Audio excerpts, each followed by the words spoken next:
Karen was alone at home when she was maliciously robbed.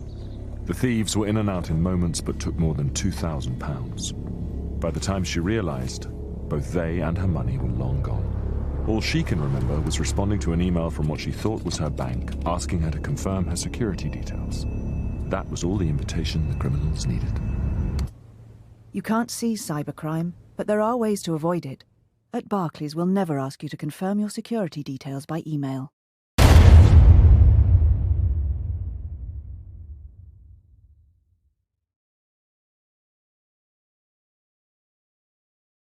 Do Martin Lewis, Sir Richard Branson, Deborah Meaden, Duncan Bannatyne, Rob Brydon, Dawn French, Bear Grylls, Peter Jones, Lorraine Kelly, Davina McCall, Philip Schofield, Bradley Walsh, Robbie Williams and Holly Willoughby all have in common? Anybody? Beulah? Oh, Martin Lewis has got his hand up. Martin Lewis, what do all these people have in common? Lovely segue. We are all signatories to a letter today to the Prime Minister asking him to please put scam adverts in the online safety bill.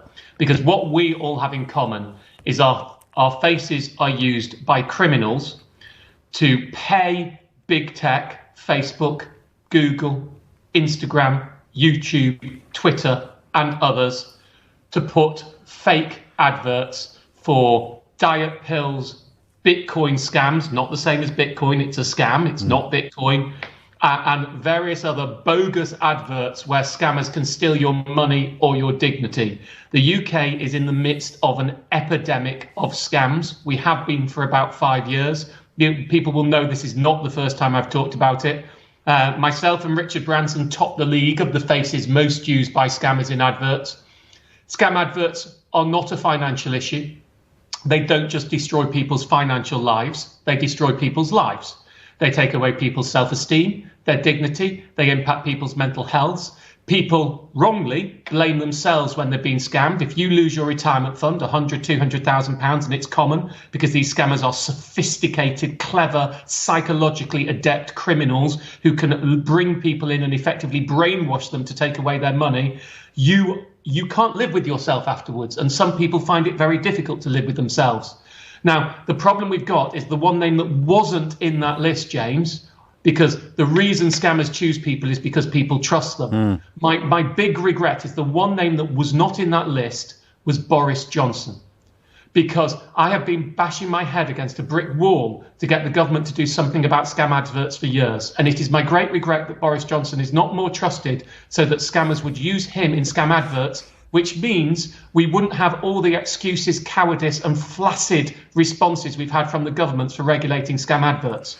And if you forgive me monologuing for a second, I just want to explain what's happening here. We have the online safety bill. The online safety bill is meant to protect people from the actions online, including from poorly regulated big tech. Advertising is a wild west. The government has perversely, and while I support this bit, decided to include user-generated scams within the online safety bill. So if you were to go and post a scam, that would be covered.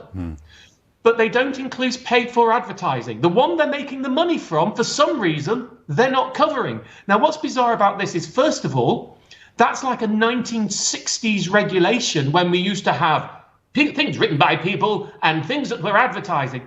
Online, what's the difference between a user-generated post and one of those that's exactly the same that you pay to promote it? Between a dating profile and a paid romance profile for a romance scam? Well, it's the difference between advertising and user-generated. And here's the big problem. I've been campaigning them to get them to regulate scam ads for years. Now they've not only not included it in the bill, but the bill they have designed by saying we will regulate user-generated scams. The clever commercial criminals who do this are not stupid.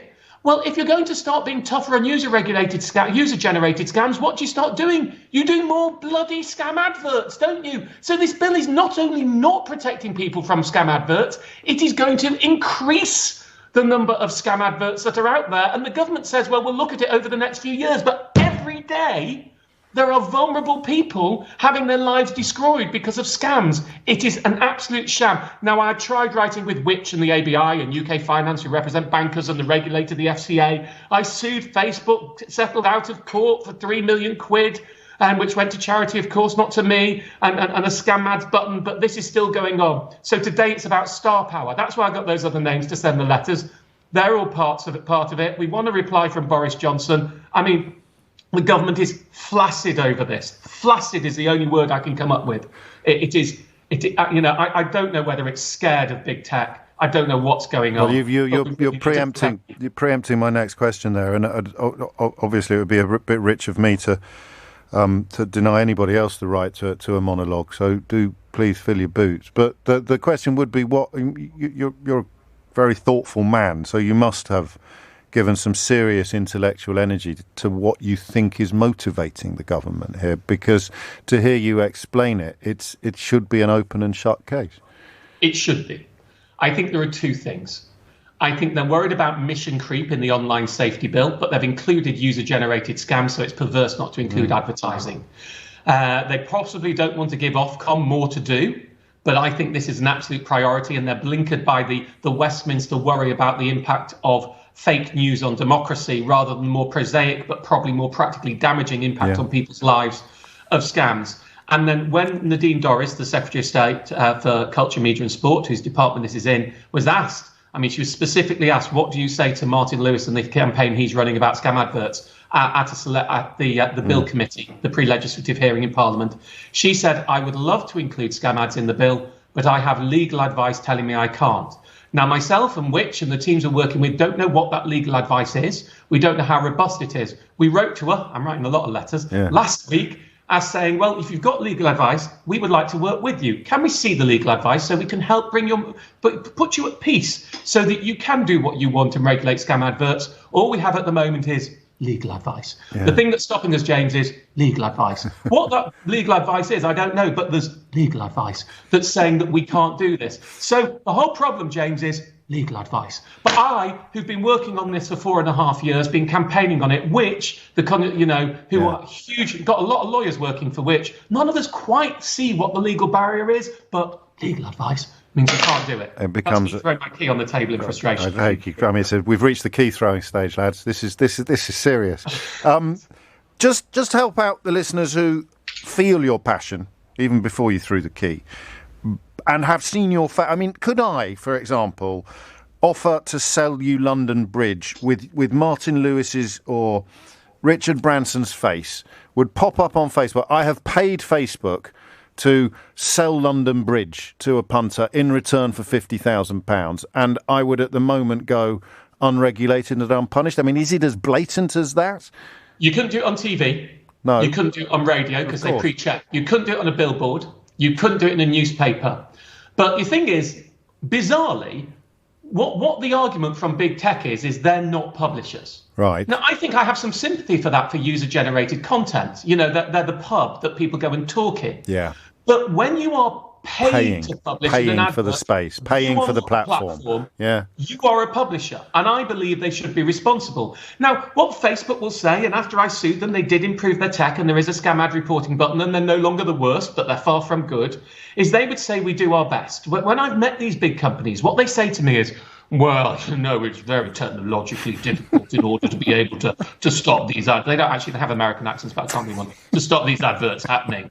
And my answer is, well, it may well be, but what's that got to do with the price of fish? Yeah.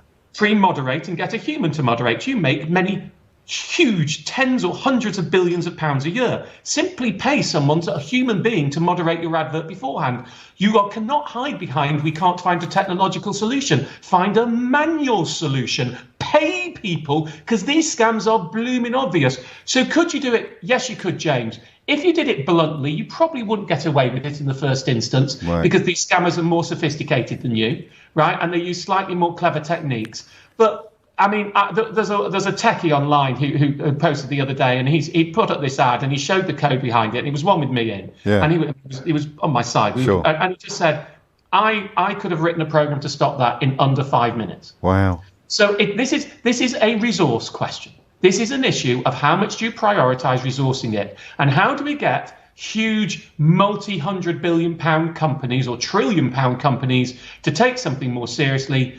You make it cost them money if they don't. which is why we're saying put scam adverts in the online safety bill, because it would make them responsible. I mean, there's whole other issues, James. The fact is these scammers get away with impunity. I mean, this is an unpunished... Has any ever been brought? Have any ever been brought to justice? A trivial number. It's completely irrelevant. I mean, with my day job hat on, money saving expert, I would say if you get fraud, report it to your bank, call Action Fraud. Yeah. Action Fraud, it's a call centre logging agency. They send it on to the police. Fraud is the biggest unpunished crime in this country. Very, very little is ever done about it. Nothing is really going to happen. It is the biggest single crime in the country, and it is the least punished crime in the country. It has a real risk to our economy. I wish that big advertisers who are proper advertisers would get on board and say, this is destroying the faith in advertising. Your station has advertisers. Imagine if you were allowed to have someone doing fake adverts on your station. They'd soon say, we ain't advertising with you anymore. Pretending to be you. Pretending to be one of the... And you're too modest to point this out, but you are... Well, no, I think you did, actually. You are one of the most trusted people... In fact, the most trusted person, according to most of the polling in the country. So it's not by accident that your fizzog has popped up on all of these adverts. Although arguably my ratings are dropping because I get a lot of people very annoyed with me for the scam Bitcoin ads that I see. Right. So, I mean, how do you know? How can you know what to trust? And I get to the point where my advice to people is don't trust anything that's an advert online because it's so poorly regulated. And that will be devastating, for many legitimate advertisers who want to use it. I mean, this is a farce, and I just find it so frustrating. Clearly. All the government has to do is put it in the online safety bill. At the pre-legislative scrutiny, when I gave evidence there, I mean, all the MPs there were just nodding, and they were nodding. And you sit there and you go, what is it? Tell us what this legal advice is, and then we will work with you. My view is, honestly, shall I tell you what I think it is? I haven't done this before, but I'll be honest with you, because we like to talk. I think what happened is they haven't done a consultation on it. And because they haven't done a consultation on it, even though this issue's been around 5 years and many of us have been asking them to do a consultation on it, they could be challenged to judicial review if they put it in the bill by big tech because they haven't done a consultation. Now, that'll be the legal advice.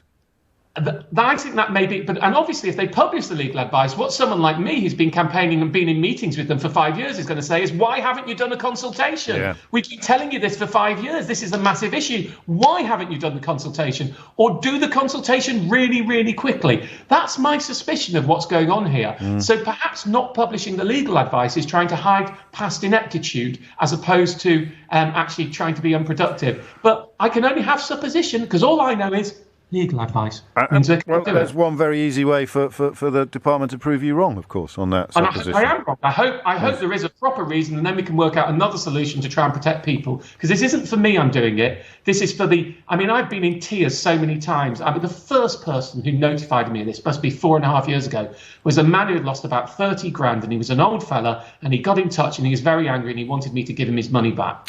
And when we said, look, this isn't us, it's a scam, and we're so sorry, he said, we said, let us help you. I'm not trusting you. You're a scammer. I sat there with impotence of saying, well, what can I do? I haven't done anything, but I can't help you. And now, there were Facebook published over 1,000 of these ads in a year before I sued. And that's got better, but there's now the email ones out there and all the other platforms, and it's regular. And some of them are vicious. Some of them report my death and other people's deaths as clickbait to get people to read them. And you just think, seriously, you cannot tell me that, because I'm really clear-cut. There's a difference between me and some of the other people out there in these adverts. I don't do adverts. Yes. I even stopped doing charity statements that they can promote in tweets now. I'll do them as long as they're not promoted because I think it confuses the issue. And that was the only thing I ever did something before, is talking for charities.